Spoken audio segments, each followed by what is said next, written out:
विद्यार्थियों, हम अपनी हिंदी कक्षा का आरंभ कर रहे हैं। सभी बच्चे अपनी अपनी पाठ्य पुस्तिका निकाल लें। मैं आपको कहानी करवा रही थी देश में विदेश। हमने यहाँ तक कर पढ़ लिया था कि जब जो लेखिका है वो सेल्स गर्ल को पूछती है कि मुझे दाल चीनी चाहिए, तो वो दाल चीनी उसको पता नहीं चलता क्योंकि वो उसकी भाषा नहीं जानती। तो वो एक अरहर की दाल ले आती है और दूसरा चीनी का पैकेट ले आती है। तो ये तो था लेखक का पहला अनुभव।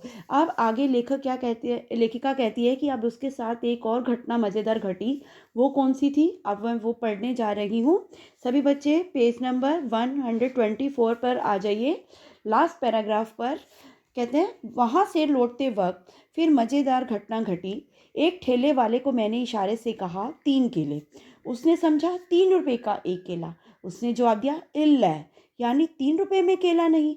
मैंने फिर उसे 10 का नोट पकड़ाया, 3 उंगली दिखाई, यानी कि लेखिका कहती है उसको मेरी भाषा समझ ही नहीं आई। जब मैंने उसे हाथ की 3 उंगलियां करके दिखाई तब उसे पता चला कि मुझे 3 केले चाहिए।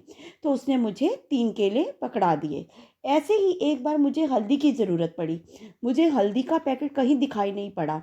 मैंने दूसरे मसाले का पैकेट दिखाकर ना जाने कितनी बार येलो पाउडर कहा, पर दुकानदार नहीं समझा, ना ही मैं उसे समझा पाई।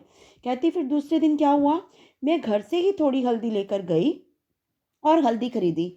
सबसे अधिक दिक्कत आई काम करने वाली बाई से काम करवाने में।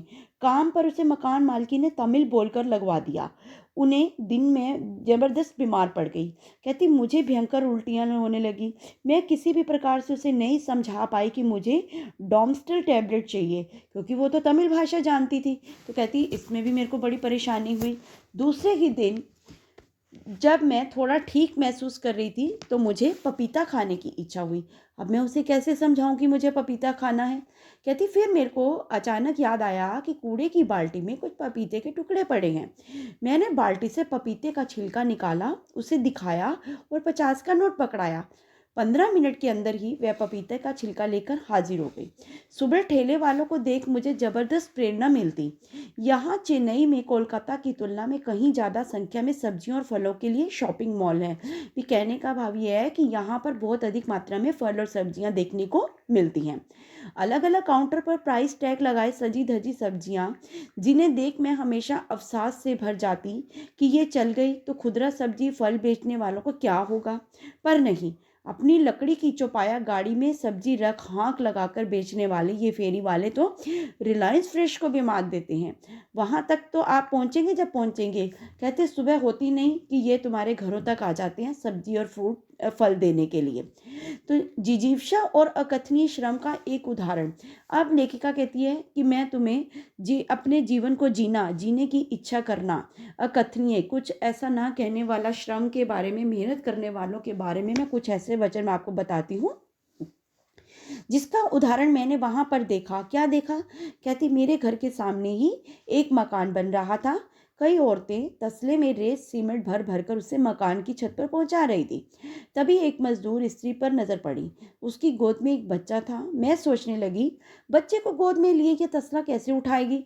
उसने अपने थैले से एक साड़ी खींची, पास ही बने नीम के पेड़ की डाली पर साड़ी से झूला डाला, दूध मुँह को उसमें लटाया, कुछ देर झूला डुलाया।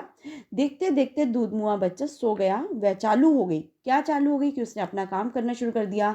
उसने रेत के तसले उठाने शुरू कर दिए। भर भर तसला बालू सीमट ऊपर पहुंचाने लगी। मैं प्रशंसा और सहानुभूति के भाव से उस ओर देखती रही। उस शाम अल्प और अति के चरम बिंदुओं पर जीता ये शहर मुझे एक उदास रचना की तरह नजर आया। तो ये था हमारा पाठ देश में विदेश। लेखिका ने अपने सारे अनुभव चेन्नई के जो भी उसने प्राप्त करे इसी पाठ के अंदर इसमें उतारे हैं। तो आज सभी बच्चों ने अपनी अपनी अभ्यास पुस्तिका के ऊपर आपको इसमें कार्य पत्रिका में मैंने अति लघुत्तरीय तक प्रश्न भेज दिए थे और आज आपको भेजे जा रहे हैं लघुत्तरीय प्रश्न और साथ में दीर्घ उत्तरीय के 2। तो ये सभी बच्चे अपनी अभ्यास पुस्तिका के ऊपर करेंगे और यही आपका गृह कार्य होगा। धन्यवाद। बस आज 5 ही प्रश्न।